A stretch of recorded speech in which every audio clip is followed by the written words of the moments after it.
ಪ್ರೀತಿಯ ರಾಜಕುಮಾರ ನನಗಾಗಿ ನೀನು. Hello everyone, welcome back to my channel. ಎಲ್ಲರೂ ಹೆಂಗದಿರಿ? ಎಲ್ಲರೂ ಚೆನ್ನಾಗಿದ್ದೀರಾ ಅಂತ ಅನ್ಕೊತ ಬರೀ ಶಾಪಿಂಗ್ ವ್ಲಾಗ್ ಆಗಿರುತ್ತೆ ಇದೆಲ್ಲ. ಆ್ಯಂಡ್ ಒಂದು ಡೇ ಹುಬ್ಳಿ ಒಳಗಿರೋಂಥ ಎಲ್ಲ ಶಾಪಿಂಗ್ಸ್ ಮಾಲ್ಸ್ನು ಎಕ್ಸ್ಪ್ಲೋರ್ ಮಾಡಿದ್ದು ಮತ್ತು ಅದರದ್ದು ಅನುಭವ ನಿಮ್ಮ ಹತ್ರ ಹೇಳ್ಕೊತೀನಿ. ಇದು ಬಂದು ನಮ್ಮ ತಂಗಿದ್ದು ಬರ್ತ್ಡೇ ಪರ್ಪಸ್ ನಾವು ಮಾಡಿರೋಂಥ ಶಾಪಿಂಗ್ ಆಗಿರುತ್ತೆ. ಆ್ಯಂಡ್ ನೆಕ್ಸ್ಟು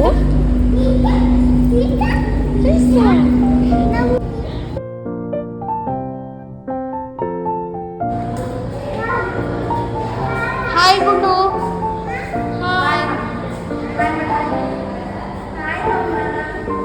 ನೀ ಹೋಗು, ನಾವಲ್ಲ.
ನಾವು ಸಿ ಬಿ ಟಿಗೆ ಹೋದಾಗ ಏನು ಭಾಳ ವೀಡಿಯೋ ಮಾಡ್ಕೊಳಕ್ಕಾಗಲಿಲ್ಲ, ಲೇಟಾಗಿ ಹೋಗಿದ್ವಿ ಮತ್ತು ಅಷ್ಟೊಂದು ಏನು ತೊಗೊಳಕ್ಕೂ ಆಗಲಿಲ್ಲ. ಸೊ ಬಳಿ ಮತ್ತು ಆ ಥರದ್ವೆಲ್ಲ ಅಷ್ಟೇ ತೊಗೊಂಡು ಬಂದ್ವಿ. ಆ್ಯಂಡ್ ಆಮೇಲೆ ಮಾಲ್ ಅಡ್ಡಾಡಿದ್ವಿ. ಹಾಗೆ ನೋಡ್ಕೊಂಡು ಹೋದ್ರಾಯ್ತು ಅಂತ ರಿಲಯನ್ಸಿಗೆ ಬಂದ್ವಿ. ರಿಲಯನ್ಸ್ಗೆ ಬಂದರೆ ಗೊತ್ತಿರುತ್ತಲ್ಲ, ಮನಿ ಪ್ರಾಡಕ್ಟ್ಸ್ ಇದ್ದೇ ಇರ್ತವೆ, ಬಟ್ ಅವ್ನು ತೊಗೋಬೇಕೇ ಆಗಿರುತ್ತೆ. ಸೊ ಹಾಗಾಗಿ ಒಂದು ಮೆಟ್ರೋಗೆ ಹೋಗಬೇಕಾಗಿತ್ತು, ಯಾಕಂದರೆ ಅಲ್ಲಿ ಸ್ಕೀಮ್ ಇರುತ್ತಲ್ಲ. ಸೊ ಅದು ಮಾಡಿಸಿರ್ತೇವಲ್ಲ, ತಿಂಗಳ ಇಷ್ಟು ಅಂತ ಇರುತ್ತೆ.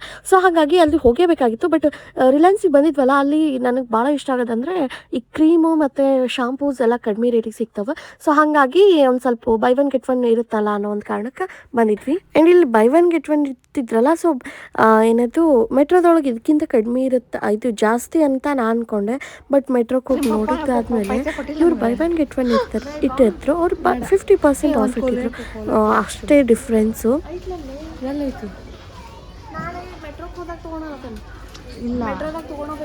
ಹಾಂ ಹೌದು.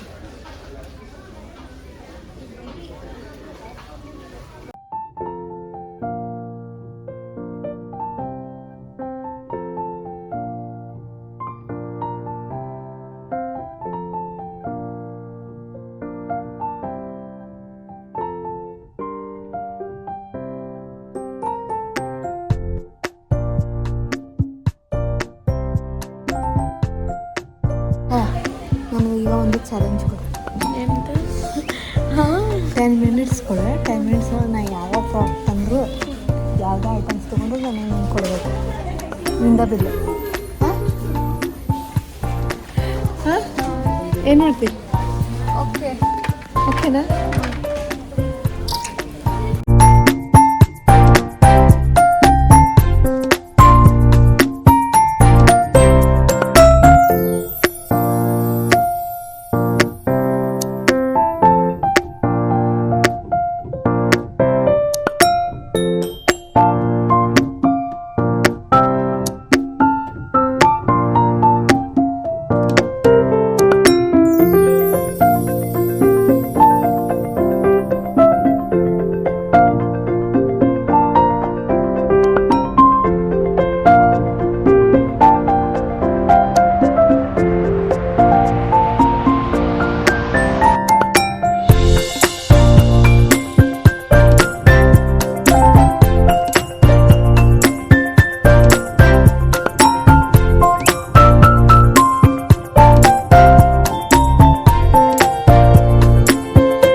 ಏನು ಯಾವುದು ಚೆನ್ನಾಗೈತಿ?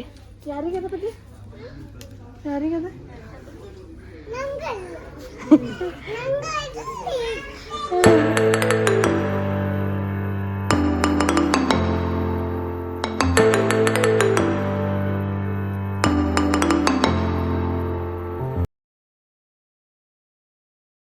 ಎಲ್ಲಿ ಬಂದೇವು ಪ್ರಾತು? ಪ್ರಾತು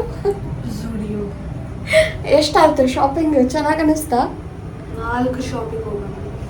ಅಲ್ಲ ಚೆನ್ನಾಗಿ ಅನಿಸ್ತಿಲ್ಲ?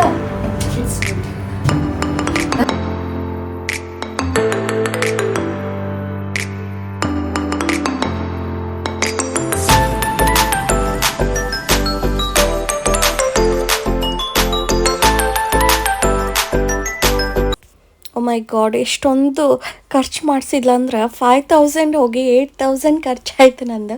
ಸೊ ಹೀಗೆ ಅಲ್ವಾ, ತಂಗಿಯರಿದ್ರೆ ನಿಮಗೂ ಹೀಗೆ ಎಕ್ಸ್ಪೀರಿಯೆನ್ಸ್ ಆಗೈತೆ. ನಾನು ಅದನ್ನು ಕಮೆಂಟ್ ಮಾಡಿ. ಆ್ಯಂಡ್ ಕಾಂತಾರ ಮೂವಿನ ಅಮೆಝಾನ್ ಪ್ರೈಮ್ ಒಳಗೆ ಫಸ್ಟು ಇದ್ರೊಳಗೆ ಹೋಗಿ ನೋಡಿ ಬಂದಿದ್ವಿ. ಅದು ಅಮೆಝಾನ್ ಪ್ರೈಮ್ ಒಳಗೆ ಮಮ್ಮಿಗೆ ತೋರ್ಸಾತಿದ್ವಿ. ಆ್ಯಂಡ್ ನೆಕ್ಸ್ಟು ಅವಳ ಬರ್ತಡೇ ದಿನ ಇದು ಲೀಲಾವತಿ ಒಳಗೆ ಸೆಲೆಬ್ರೇಟ್ ಮಾಡಿದ್ವಿ. Nice experience. ಕೇಕ್ನ ಜಾಸ್ತಿ ತೊಗೊಳೋಣ ಅಂದ್ರೆ ಅವಳ ಬೇಡ, ಏನದು ತಿನ್ನೋಕಂಕರೂ ಆಗಂಗಿಲ್ಲ, ಊಟಕ್ಕಂತ ಹೋಗಿದ್ವಲ್ಲ ತಿನ್ಲಿಕ್ಕಾಗಲ್ಲ ಅಂತ ಒಂದು 3-4 ಪೀಸಿಂದ ಒಂದು ಕೇಕ್ ತೊಗೊಂಡಿದ್ವಿ. ಬಟ್ ಅದಕ್ಕೂ ಕೂಡ ಎಷ್ಟೊಂದೆಲ್ಲ ಹುಬ್ಳಿಯೊಳಗೆ ಎಷ್ಟೊಂದೆಲ್ಲ ಖರ್ಚಾಗುತ್ತಪ್ಪ ಅನ್ನಂಗಾಗುತ್ತೆ. ಸೊ ಮತ್ತು ಊಟಕ್ಕೆ ಹೋಗಿದ್ವಿ. ಊಟ ಮುಗಿಸ್ಕೊಂಡು ಅವಳು ಬರ್ತಡೇಗೆ ಟೋಟಲ್ ಖರ್ಚು ಮಾಡಿದ್ದು ನೋಡಿದರೆ ಅಪ್ಪ ಇದೆಲ್ಲದಕ್ಕಿಂತ ಸುಮ್ಮನೆ ಒಂದು 2 ಗ್ರಾಮ್ ಬಂಗಾರ ಬರ್ತಿತ್ತಲ್ಲ ಅಂತ ಅನಿಸ್ತೈತಿ. ಬಟ್ ಒನ್ ಟೈಮ್ ಅಲ್ವಾ, ಅಂದರೆ ಆ ದಿನ ಅವ್ರದ್ದಾಗಿರ್ತೈತಲ್ಲ, ಅವ್ರನ್ನ ಖುಷಿ ಪಡಿಸೋದು ಭಾಳ. ಯಾಕಂದ್ರೆ ಅವಳು ಎಲ್ಲದಕ್ಕೂ ನಮಗೆ ಸಪೋರ್ಟ್ ಹ್ಯಾಂಡಾಗಿ ನಿಂತ್ಕೊಂಡಾಳ ಅಂದ್ರೆ ಅವಳನ್ನು ಕೂಡ ಖುಷಿ ಪಡಿಸೋದು ನಮ್ಮ ಕರ್ತವ್ಯ ಆಗಿರ್ತೈತಿ. ಸೊ ಹಾಗಾಗಿ ಅವಳಿಗೆ ಖುಷಿ ಆಯಿತು ಅಂತ ಅನ್ಕೊತೀನಿ. ಹಿಂಗಿತ್ತು ಅವಳ birthday vlog. And in orbit mall ಒಳಗೆ ಒಂದು ಜ್ಯುವೆಲ್ರಿ ಭಾಳ ಇಷ್ಟ ಆಗಿತ್ತು. ಸೊ ಅದು ಯಾವುದದು, ಅದು ಇದು ಹೆಸರು ಗೊತ್ತಿಲ್ಲ, ಅಷ್ಟೊಂದು ನೆನಪಿಲ್ಲ. ಬಟ್ ಅಲ್ಲಿ ಚೆನ್ನಾಗಿದೆ, ಇಷ್ಟ ಆಯಿತು ಅದು. ಅವರು ಕೂಡ ಒಂದು ಸ್ವಲ್ಪ ಆಫರ್ ಮಾಡಿ ಎಲ್ಲ ಕೊಟ್ಟರು, ಚೆನ್ನಾಗಿ ಅನ್ನಿಸ್ತು. ಸೊ ಅದನ್ನೊಂದು ಇಯರಿಂಗ್ಸು ಮತ್ತು ಅವಳಿಗೆ ಬಟ್ಟೆ ಎಲ್ಲ ತೊಗೊಂಡು ಬಂದ್ವಿ. ನಾನು ಇದೇ ಫಸ್ಟ್ ಅನ್ಕೊತೀನಿ ಇನ್ ಆರ್ಬಿಟ್ ಮಾಲ್ ಒಳಗೆ ಶಾಪ್ ಮಾಡಿದ್ದಂದ್ರೆ, ಯಾಕಂದ್ರೆ ಅಷ್ಟೊಂದು ಕಾಸ್ಟ್ಲಿ ಅನ್ನಿಸ್ತಾವೆ ನನಗೆ.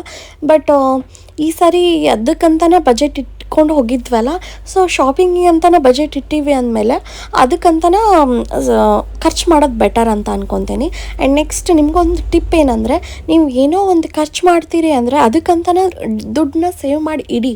ಅಂದರೆ ಅವಾಗ ಅದನ್ನು ಖರ್ಚು ಮಾಡಿದರೆ ನಿಮಗೆ ಭಾಳ ಫೀಲ್ ಆಗೋಲ್ಲ. ಬಟ್ ಏನೂ ಇಲ್ದೇ ಆವಾಗ ಹಂಗೆ ಹೋಗಿ ಖರ್ಚು ಮಾಡ್ಕೊಂಬರ್ತೀವಿ ಅಂದ್ರೆ ಅದು ನಿಮಗೆ ಬಿಟ್ಟಿದ್ದು. ಸೊ ಹೀಗಿತ್ತು ನನ್ನ ವ್ಲಾಗ್. ಆ್ಯಂಡ್ ಟೋಟಲ್ ಎಲ್ಲ ಕಡೆ ಎಕ್ಸ್ಪೀರಿಯೆನ್ಸ್ ಮಾಡಿದ್ದಾಯಿತು.